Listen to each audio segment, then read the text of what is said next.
occurred. He did change his license plates by November the 2nd, which was the deadline.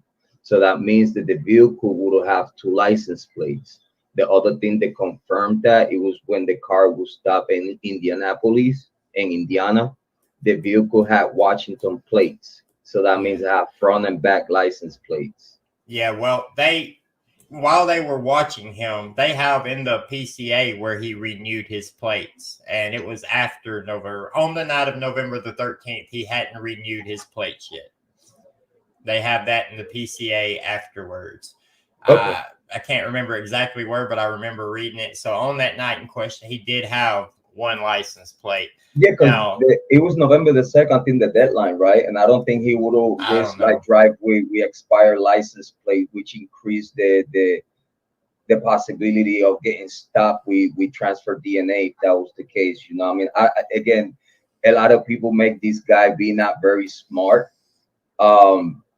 I respect that opinion. I do respect everyone's opinion. But in this case, I believe that this guy would be responsible enough to actually change his license plates before the deadline, which was November the 2nd. I don't know what was going on with the PCA as far as that information. Again, they'll have to bring the proof to court that happened indeed. And I totally agree. We just need to have a little patience about it. But again, talking about the car situation, I think that they have to prove that it was his vehicle first, and then also the timeline cannot be made by cell phone data. We need to have time of death for all the victims so we could sit down there and be like, okay, so it took him this much time, because the 8-minute timeline that is right now out there is inaccurate due to is no legit forensic data of time of death for every particular victim. We have time of death for each particular victim, and also the model and the way they die, either due to impact, either due to bleeding. All that stuff will give you a perfect timeline that you could put together, that constellation, like Dr. Latina said, and that'll give you a pinpoint accuracy on how much time whoever did this took committing this crime. And then now we could adjust either if it was 8 hours delay, or it was longer, or it was shorter. You know? Right. Yeah. I mean, I believe the medical examiner will have a time of death in their report for. It's just gagged and we don't get it right now. And we know about the cell phones, but I try to stay away from assuming they don't have basic, like there's no reason they wouldn't have a time of death by the medical examiner, but they may do something stupid like in the Alex Murdaugh trial where they use their hand in the armpit to determine time of death rather than the scientific method for determining the time of death. I don't know what that is because I'm not a forensics person, but whatever the scientific method is not sticking your hand under somebody's armpit. So hopefully they have a good scale and a grading for the time of death. But the only reason why I mention it, either verify or the only reason why I mention it because it's already confirmed that they don't have no time of death. It's already confirmed. Confirmed by who? It's confirmed by Steve Goncalves. I haven't seen that. If you can email me that, I would like to see it. But it's being all shared on the news too. But I got you though. Soon as I work a lot, but if there's certain stuff that I just won't see. So it's confirmed there is no time of death. The first thing that they said in the first press conference from outside the home, it was that it was 4 unalive victims. How can I say self unalive? It seems that they declared self unalivement right away, and we believe that could be the reason why they didn't work with the time of death, due to that they treated it as an unaliving instead of being a crime. How could they hack themselves to death as an unaliving? That is absurd, Yeah, I know. Believe me, I know, because like they in the first press conference, like outside the house, like in the very day one, That was what the officer told the news, that he was a cell phone unaliving. It's on video. I just gotta look for it and send it to you. But then I believe that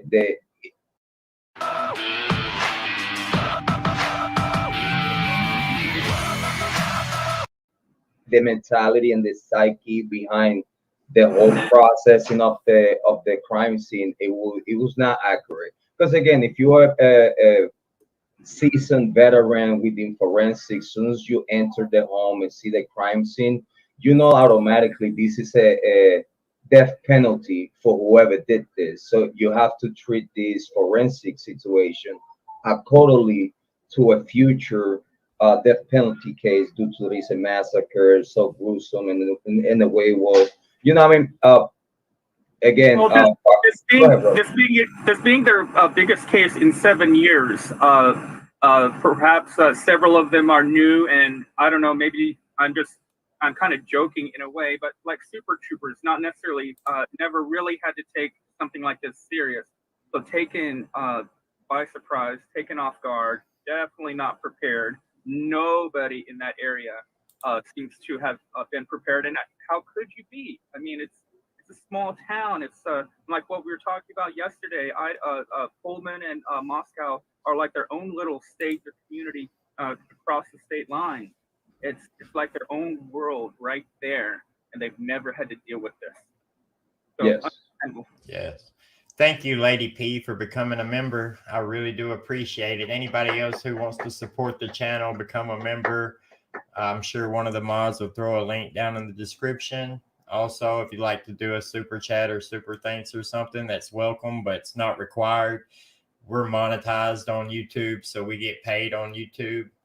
I'm not going to sit here and tell you that I could only do this if you take money out of your pocket and give it to me, because I'm going to make money either way. Remember that when you're in anybody's chat.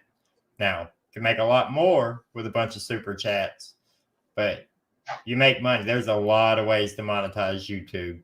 I really want to make a video about how the monetization works, so people that don't do YouTube will get an understanding and be able to see exactly around about what a YouTuber is possibly making, because it's there's a bunch of little algorithms that you could do to figure out about what people have. And then there's also Social Blade. So Social Blade can save between $3,000 and $50,000 a month, though. So Social Blade isn't the best part to go. If you look at the videos, look at the views, keep a number in mind, you'll be able to do it.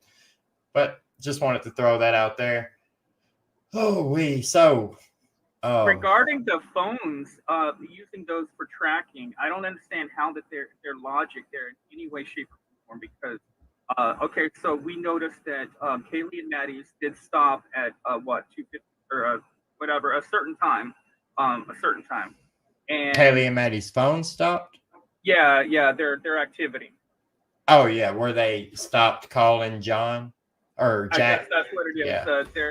Whatever their activity supposedly stopped like right around exactly the same time. And the very first thing that I remember hearing was that they were going to be utilizing Bethany's phone, and then the story evolved that it was Bethany and Dylan's phone that they were going to be tracking the time of the incident. And the fact that it was Bethany always stuck out in my head. All of the different theories, this and that, la-di-da. There I go with the la-di-da again, Jrod. I'm not going to go too far this time, okay?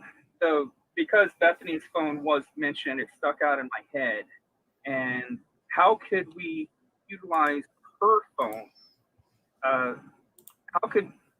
Even Dylan's phone, what would be on their phone that would allow us to be able to tell this is when the situation happened? That's my question. As we speak right now, it's really no accurate data by phone that it will confirm time of death or modem. Oh well, on Dylan, you know what I mean? With Dylan Mortensen's phone, it could really tell us a lot. It could tell us if she was active on her phone between the times that the murder supposedly happened and the time 911 was called. Whether she was awake or up doing things on her phone, calling anybody, texting anybody. any discussions that had happened previous in the night or later after that.